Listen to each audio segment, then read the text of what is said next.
Class, naintindihan na ba itong Sir, ano? birthday po ngayon ni Hetty. Ganun ba? O students, batiin yung kaklase nyo. Happy pengi siyang hi.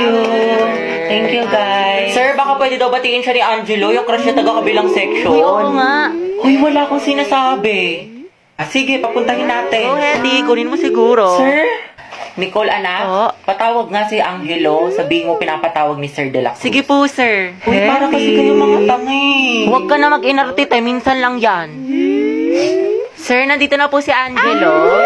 Uy, nandiyan na. Sana Ang asim mo talaga. Angelo, anak, Oh? birthday ngayon ni Hetty. Pwede mo ba siyang batiin? Uy, libre mo kami mamaya ah. Ito naman kunyari ayaw. Okay lang yan, te.